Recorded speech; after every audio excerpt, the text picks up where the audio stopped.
कोई ट्रेंगल मान लीजिए आपके पास आपने ले लिया, ध्यान देना इस साइड का नाम हम लोग ए रखे, इसका बी रख दिए, इसका सी रख दिए। ये एंगल मान लीजिए आपका अल्फा है, ये आपका बीटा है और ये आपका गामा है।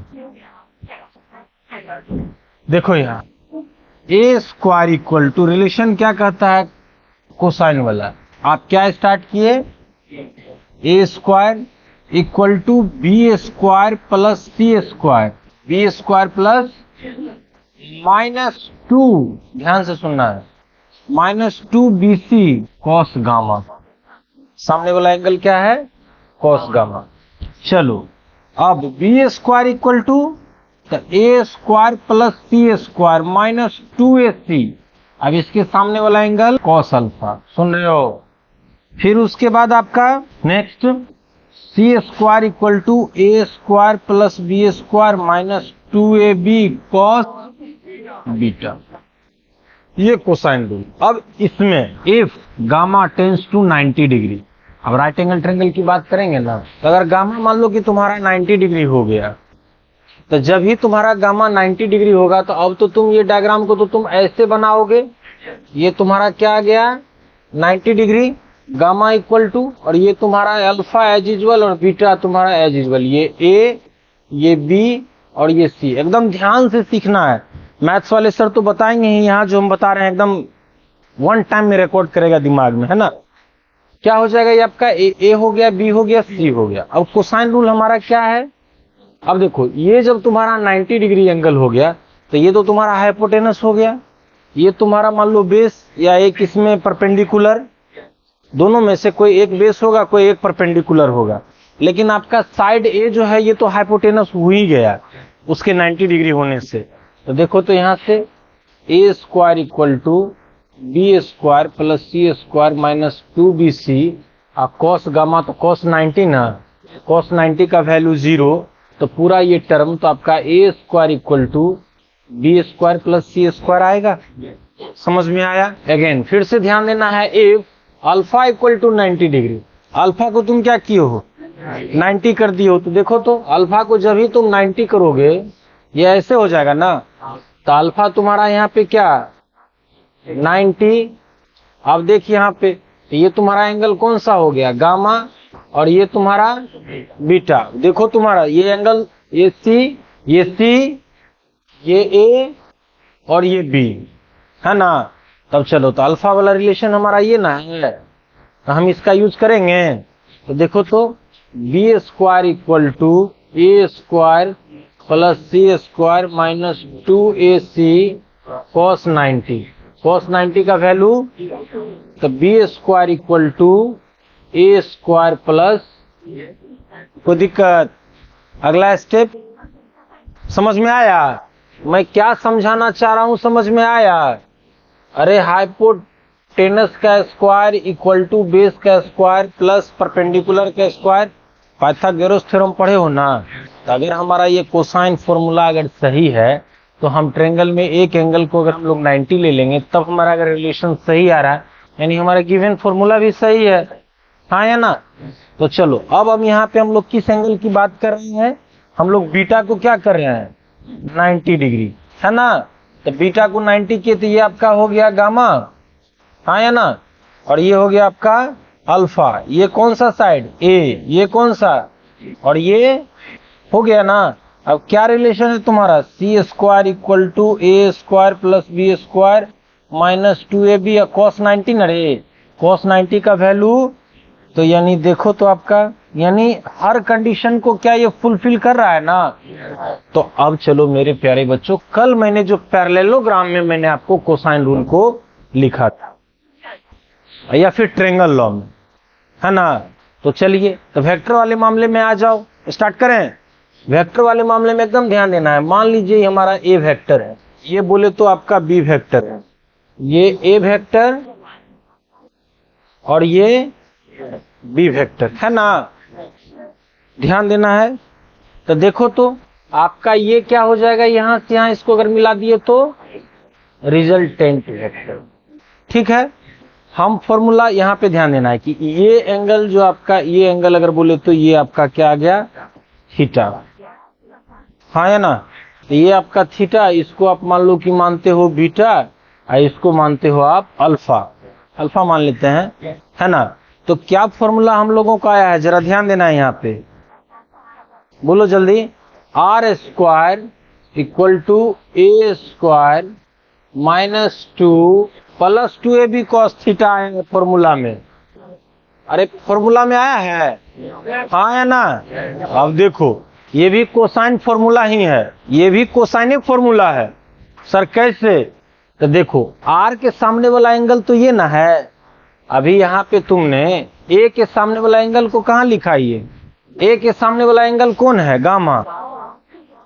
सी के सामने वाला एंगल कौन है, अब बी के सामने वाला एंगल कौन है। तो अभी मेरा इस ट्रायंगल में आर के सामने वाला एंगल 180 माइनस, अरे नहीं बोल रहा है, 180 माइनस हुआ ना। चलो, और बी के सामने वाला एंगल, ए के सामने वाला एंगल। तो मेरे प्यारे बच्चों एकदम यहाँ ध्यान देना है, ये सॉरी यहाँ पे तो आपका ये कॉस थीटा का फॉर्मूला आया। यहां से जब कॉस थीटा इक्वल टू आप निकालते हो तो आर स्क्वायर माइनस ए स्क्वायर माइनस बी स्क्वायर बट्टा 2a आया ना। यहाँ पे चलो तो हम लोग जो यहाँ पे वैल्यू निकाले हैं, ये फॉर्मूला तो आपको मैंने बताया। सर ये कैसे, ध्यान से सुनो सर, ये कैसे कोसाइन फॉर्मूला को फुलफिल कर रहा है।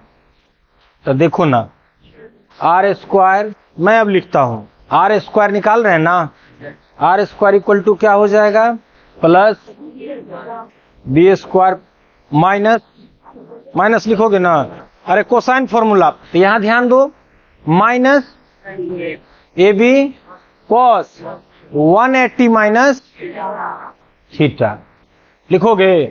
अब चलो देखो यहां R square equal to A square plus B square minus 2ab cos 180 minus theta equal to minus cos theta, क्या माइनस कॉस थीटा। अब माइनस माइनस, तो देखो वही फॉर्मूला आ गया, अरे वही फॉर्मूला आया रे। तो यही आपका कोसाइन का ही फॉर्मूला है ना, मैंने जो भी बताया रिजल्टेंट के लिए, तो ये तो आपका कोसाइन का ही फॉर्मूला है, हाँ या ना, बोलो। तो यहीं से जो तुम ये फॉर्मूला निकाल रहे हो कि cos theta equal to r square minus A square minus B square by 2ab, ये आपका जो है ये कोसाइन का फॉर्मूला है, समझे, कोई दिक्कत। जब ये आपका गामा इक्वल टू आपका 90 डिग्री, गामा इक्वल टू जब आपका 90 degree, alpha equal to 90 degree, या मान लो जो आपका बीटा इक्वल टू 90 डिग्री, तो इसके लेके तो हमने अलग अलग केसेस आपको निकाल दिए। अब मैं प्यारे बच्चों यहाँ पे बता दूं, आपका जो कैलकुलेशन है उसमें अब ध्यान दोगे। अब तुम्हारा क्या फॉर्मूला आएगा यहाँ से, वो तो मैंने कोसाइन का फॉर्मूला उस टर्म में रिजल्टेंट का लिखा है, यहाँ थोड़ा और कंफ्यूज कर लो अपने आप को। देखो यहाँ एक स्टेप और आगे बढ़ते हैं। अब तुमको निकालना है कॉस गामा का वैल्यू, तो बोलो बी स्क्वायर प्लस सी स्क्वायर माइनस ए स्क्वायर बट्टा 2bc, सुन रहे हो। कॉस अल्फा का वैल्यू अगर तुम निकालोगे तो ए स्क्वायर प्लस सी स्क्वायर माइनस बी स्क्वायर बट्टा 2ac, और कॉस बीटा का अगर वैल्यू तुम निकालोगे तो तुमको लिखना होगा a square plus B square minus c square बट्टा 2ab। सर यहाँ पे रिजल्टेंट में दोनों साइड को माइनस कर रहे हैं, वहां पे दोनों साइड के स्क्वायर में रिजल्टेंट को माइनस कर रहे हैं। तो यहाँ पे अब अगर गामा इक्वल, ध्यान देना है यहाँ पे प्यारे बच्चों कि अगर अल्फा बीटा और गामा का एंगल 90 डिग्री से लेस है, 90 डिग्री से लेस है, तो फिर ये फॉर्मूला लगाएंगे। और लेस है आपका अल्फा बीटा गामा का वैल्यू अगर आपका 90 डिग्री से लेस है, तो फिर एज यूजुअल आपका फॉर्मूला यही आपका करेक्ट हो जाएगा, समझ गए। 90 डिग्री है तो आपका इसका वैल्यू ही 0 आ जाएगा, तो आपका फिर ये पाइथागोरस थ्योरम को प्रूफ करेंगे हम इससे। और 90 डिग्री से बड़ा है, सुन रहे हो ना, किसी भी ट्रायंगल में मैक्सिमम आपका कितना डिग्री का है, 90, मैक्सिमम 90 से लेके 180 के मिड में। अगर मान लो बहुत करोगे तो तुम ऐसा एक ट्रायंगल खींच लोगे, इधर से कोई ट्रेंगल नहीं ना ले जा सकते हो रे, ले जाओगे? बहुत करोगे तो ऐसे करके यहां से तुम ऐसे खींच ले, 180 से बड़ा एंगल तुम बना पाओगे? इसको सीधा लाइन खींच दोगे तो फिर ट्रेंगल बनेगा? बोलो ना, नहीं होगा। होगा? नहीं होगा। तो यहां पे चलना है कि अगर आपका ये 90 डिग्री से बड़ा और 180 से छोटा, बात इसका करते हैं, तो हम जानते हैं कि सेकंड क्वाड्रेंट में मेरा cos थीटा का वैल्यू नेगेटिव होता है, हाँ या ना? तो यहाँ पे गामा का वैल्यू इस साइड नेगेटिव आ जाएगा, तो यहाँ पे माइनस कॉमन लोगे ना, तो फॉर्मूला बदल जाएगा कि a square minus B square minus c square. नहीं होगा। अब देखो ये भी कैलकुलेशन कर देते हैं। यहाँ पे मैं इसका कैलकुलेशन करता हूं, ध्यान देना है।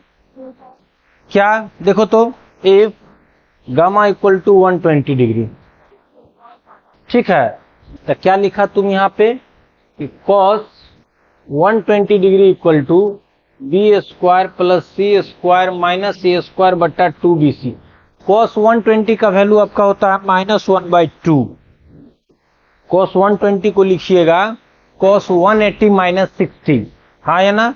और cos 180 minus theta equal to होता है माइनस cos थीटा। तो cos 120 को हम लोग क्या लिखेंगे? cos 180 माइनस 60, और 180 माइनस 60 यानी cos 180 minus theta equal to minus cos theta. तो मैं माइनस cos 60 लिखूं इक्वल टू यहाँ बी स्क्वायर प्लस सी स्क्वायर माइनस ए स्क्वायर बट्टा 2bc। अरे हाँ या ना?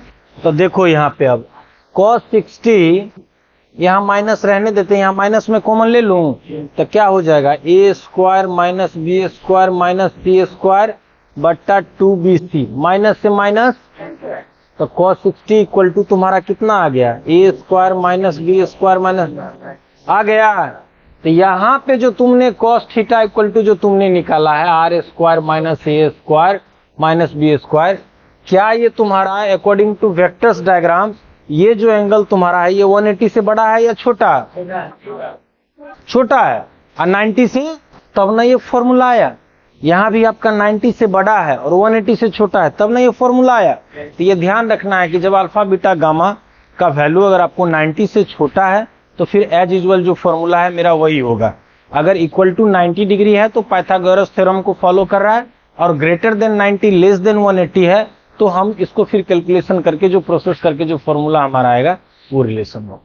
समझ में आया? तो कोसाइन फॉर्मूला, तो यानी हमने जो दो वेक्टर का पैरेललोग्राम लॉ बोले या फिर हम लोग ट्रायंगल लॉ बोले, तो जो हमने जो रिजल्टेंट निकाला है, तो जो रिजल्टेंट का अदर वेक्टर के साथ जो रिलेशन है वो कोसाइन फॉर्मूला को ही फुलफिल, अरे हाँ या ना? और वेक्टर के साइड और उनके रिस्पेक्टिव एंगल के साइन के रेशियो, सारे साइड के रेस्पेक्टिव सामने वाले एंगल के साइन के रेशियो भी हमको साइन फॉर्मूला को भी फुलफिल करता है। यानी वो एक कंप्लीट ट्रायंगल लॉ को आपको फॉलो, यानी प्रॉपर्टीज ऑफ ट्रायंगल में दो बातें कंपलसरी है कि कोई भी ट्रायंगल आपका है तो वो साइन लॉ को फॉलो करेगा और कोसाइन लॉ को, जो कि हमारा वेक्टर्स को भी जब हम ट्रायंगल लॉ से प्रूव कर रहे हैं तो यहाँ भी हमारा वो एक ट्रायंगल का फॉर्मेशन होता है जिसमें कोसाइन और साइन रूल दोनों फॉलो होता है। तो साइन रूल को मैंने कल ही एक्सप्लेन कर दिया था, आज मैंने कोसाइन को किया, और साइन फॉर्मूला भी हम आपको बता रखे हैं, और साइन फॉर्मूला का मैंने डिस्कशन भी किया। अब देखो इसी ट्रायंगल में साइन फॉर्मूला कैसे लगाओगे? क्या आ जाएगा? A by sine gamma, b by sine alpha, और सी बाय, है ना? ये आपका इसी ट्रायंगल में साइन फॉर्मूला एप्लीकेबल है।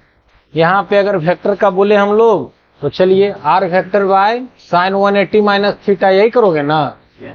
चलो इसको अल्फा माने थे ना, और इसको हम लोग बीटा माने थे कल के मतलब की जो प्रॉब्लम में। तो देखो r by sine 180 minus theta, a by sine alpha, और बी बाय साइन बीटा। अब sine 180 minus theta, sine theta, चूंकि सेकंड क्वाड्रेंट में आपका साइन का वैल्यू पॉजिटिव होता है, तो रिजल्ट आपका आ जाएगा, देखो यहाँ r by sine theta equal to a by sine alpha, b by sine beta.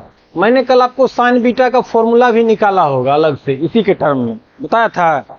देखो तो क्या बताए होंगे उसमें, हम आपको इन दोनों रिलेशन का डिस्कशन किए होंगे। हम देखिए modulus of r by sine theta equal to modulus of b by sine beta.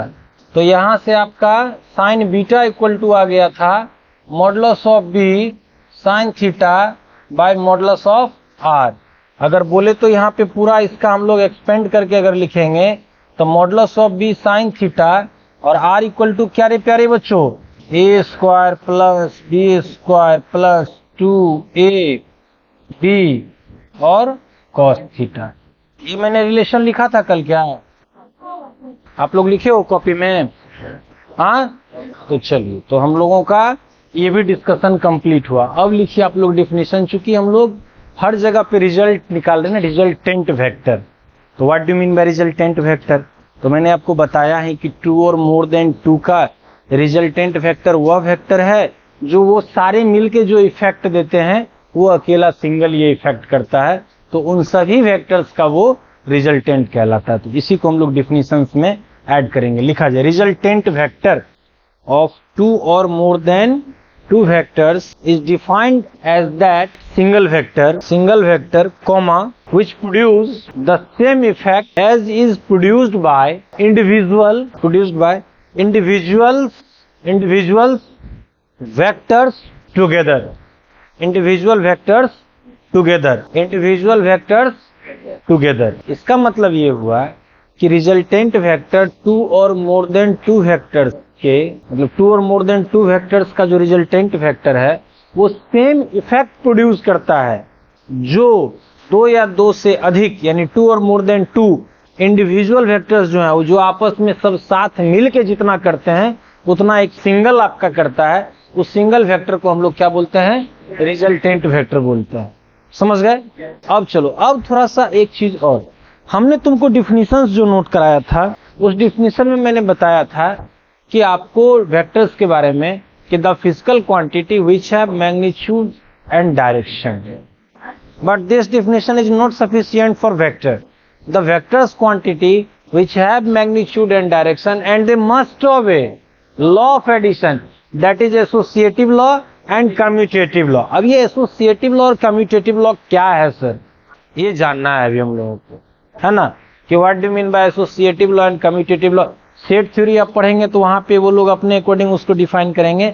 मैं आपको यहाँ पे वेक्टर्स में बताता हूँ कि कैसे वेक्टर आपका एसोसिएटिव लॉ और कम्यूटेटिव लॉ को ओबे करता है। बहुत सारे ऐसे फिजिकल क्वांटिटी हैं कि जिनके पास मैग्नीट्यूड और डायरेक्शन है लेकिन वो एसोसिएटिव लॉ और कम्यूटेटिव लॉ को ओबे नहीं करने के कारण वो स्केलर क्वांटिटी है। एग्जाम्पल इलेक्ट्रिक करंट का डायरेक्शन तो है ना, हायर पोटेंशियल से लोअर पोटेंशियल की ओर चार्ज फ्लो करता है ना, ये तो डायरेक्शन है, लेकिन लॉ ऑफ एडिशन को वो ओबे नहीं करता है, इसीलिए वो स्केलर क्वांटिटी है जबकि उसके पास मैग्नीट्यूड और डायरेक्शन। चलो प्यारे बच्चों, कि कैसे ये कम्यूटेटिव लॉ और एसोसिएटिव लॉ ये क्या है, इसके बारे में जानना जरूरी है। कोई पूछ देगा ना, कंप्लीट डेफिनेशन दोगे, कोई पूछ देगा कि भैया कम्यूटेटिव लॉ क्या है, एसोसिएटिव लॉ क्या है। तो चलो ध्यान दें, अभी हम लोग पहले 2 वेक्टर का हम लोग एडिशन करते हैं, बाद में हम लोग फिर 3 वेक्टर का करेंगे और इसी में आपका कम्यूटेटिव और एसोसिएटिव लॉ हो जाएगा। कम्यूटेटिव लॉ हम लोग किसको बोलते हैं प्यारे बच्चों? जब हमारे पास 2 वेक्टर है, हम 2 वेक्टर का सम करते हैं, क्या आपका a plus b equal to आपका b प्लस a अगर हो गया तो यानी ये कम्यूटेटिव लॉ को फॉलो किया, ओबे किया। कोई दिक्कत? चलो अब ध्यान दो, यहाँ पे आपका एक वेक्टर a मैंने यहाँ ले लिया, पैरेललोग्राम लॉ से सॉल्व करता है। दूसरा वेक्टर मैं b लिया, मान लीजिए इसका एंगल हम लोगों को दिया हुआ है, जो डायरेक्शन दिया हुआ रहेगा। अब हम लोग नेक्स्ट क्या करते हैं प्यारे बच्चों, पैरेललोग्राम में वेक्टर b के हेड से वेक्टर a के टेल और वेक्टर a के पैरेलल और इक्वल हम लोग बोले तो वेक्टर a ही ड्रॉ करते हैं। वेक्टर a ड्रॉ कर लिए। अब वेक्टर a के हेड से यहाँ पे हम लोग फिर से एक इमेजिनरी लाइन ड्रॉ करते हैं जो कि वेक्टर b के इक्वल और पैरेलल होता है। तो ये तो बाबू रे एग्जैक्ट आपका वेक्टर b और ये आपका एग्जैक्ट वेक्टर a। अब सुनो, एकदम फाइनल टच चल रहे हैं, एकदम अटेंटिव रहना है। देखो यहाँ जब अब हम वेक्टर a और b के टेल जहां कोइंसाइड कर रहा है और हेड इसको मिला रहे हैं तो ये आपको दे रहा है बाबू रे रिजल्टेंट। अब हम देखो तो इसको ढक दिए, आर दिख रहा है ना, ये इसको देखना भी मत, दिख भी रहा है। अब देख तो प्यारे बच्चों, ये ट्रायंगल लॉ है, वेक्टर a के हेड से वेक्टर b के टेल को आपने यहाँ, और ये आपका रिजल्टेंट, हाँ या ना। तो ये r vector equal to vector a plus vector b, हाँ या ना, ट्रायंगल लॉ है ना। अब चलो प्यारे बच्चों, अब मैं फिर इसको ढक दिया, अब इसको नहीं देखना, अब यहाँ देखना है वेक्टर बी के हेड से वेक्टर ए के टेल को। तो देखो यहाँ पे, तो यही आर इक्वल टू, जब हम इन दोनों वेक्टर्स को देख रहे हैं तो ये मेरा क्या आ रहा है, ए प्लस बी। लेकिन जब इनको छोड़ के हम इन दोनों को देखते हैं तो वेक्टर बी के हेड से वेक्टर ए के टेल को हम लोग जोड़े हैं ना। किसी एक वेक्टर के हेड से दूसरे वेक्टर को टेल को जोड़ते हैं तो हमारा जो वेक्टर फर्स्ट वेक्टर के टेल और सेकेंड वेक्टर के हेड को मिलाने वाली जो लाइन है वो रिजल्टेंट होता है। तो आपका ये क्या हो जाएगा, बी प्लस सी। तो क्या आपका वेक्टर जो वेक्टर एडिशन को फॉलो कर रहा है ना, कम्यूटेटिव लॉ को अवे किया, हाँ या ना। अब आते हैं तीन वेक्टर। अब दूसरा हमारा है ए प्लस, एसोसिएटिव लॉ ना है, ए प्लस बी प्लस सी। अब बाद में प्यारे बच्चों ये आपका ए प्लस बी एक साथ और आपका सी एक, ठीक है। उसको तो क्या पढ़ा है, तीन वेक्टर को ऐड करने के लिए क्या यूज करते हैं। अब यहाँ पे ए प्लस बी प्लस सी, फिर आपका ये भी तो ए प्लस बी प्लस सी ही है, अरेंज्ड है लेकिन एसोसिएटिव लॉ। अब आइए इसको हम लोग सॉल्व करेंगे पॉलीगन लॉ। तीन वेक्टर के लिए पॉलीगन लॉ किए हैं ना प्यारे बच्चों। पॉलीगन लॉ में पहले हम क्या करते हैं, डायरेक्ट कंटिन्यू, ए वेक्टर, फिर ए वेक्टर के हेड से, अब बी वेक्टर के हेड से, नहीं बोल रहे हो, हाँ या ना। तो आपका ये ए वेक्टर, ये आपका बी वेक्टर और ये आपका सी वेक्टर, और ये इसका रिजल्टेंट होता है, ये इसका resultant R vector equal to a plus b plus c मैंने पढ़ाया है। अब चलो प्यारे बच्चों, अब हम लोग थोड़ा सा इसको ध्यान देते हैं, नया चीज सीखो इसमें। अब हमारे पास हम क्या करेंगे कि पहले इसको ढक देंगे, इसको भी ढक दिए और इसको भी ढक दिए, ये इमेजिनरी लाइन को भी ढक दिए जो आपका रिजल्टेंट है, और सी को भी ढक दिए। क्या विजिबल है, वेक्टर ए और बी, और हम देख रहे हैं कि वेक्टर ए के हेड से वेक्टर बी का टेल जुड़ा हुआ है। मेरे प्यारे बच्चों ध्यान दो कि अगर मैं इसको यहां से यहां मिला दूं तो क्या ये आपको रिजल्टेंट ए प्लस बी देगा, इसको भूल जाओ, इसको भूल जाओ। अब ए प्लस बी का जो तुम निकाले हो इसके हेड से सी का टेल है, तो क्या इसी रिजल्टेंट वेक्टर को तुम ऐसे नहीं लिख सकते। अब ए को भूल जाओ और रिजल्टेंट को भूल जाओ, भूल गया। क्या करेंगे हम लोग कि बी और सी को देख रहे हैं, तो देखो यहाँ बी के हेड से सी का टेल है ना, तो मेरे प्यारे बच्चों इसको अगर करेंगे तो ये आपका बी प्लस सी होगा। तो देखो ए वेक्टर के हेड से बी प्लस सी का टेल जुड़ा हुआ है, तो क्या इसी रिजल्टेंट को हम a plus b plus c नहीं कहेंगे। Vector additions of a law of associative and law of, समझ में आया।